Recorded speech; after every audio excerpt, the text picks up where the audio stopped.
guys, Candida here, and this is a guinea pig litter box.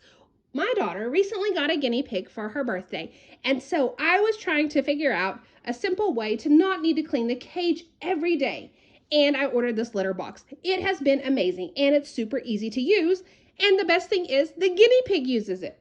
So here it's got the top, and so the guinea pig can get on it, and it can do its business. Here I'm going to go ahead and add some extra bedding.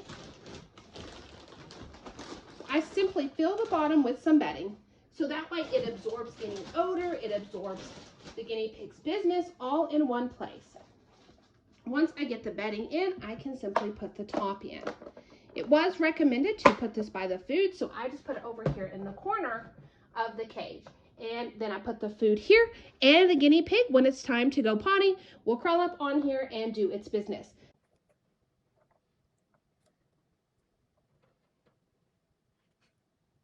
This has been a great addition to the guinea pig cage, and I love the fact that when it comes time to clean it, I can simply empty this out each and every day without necessarily needing to clean the entire cage. That's definitely a win for this mama. So I hope you found the review helpful.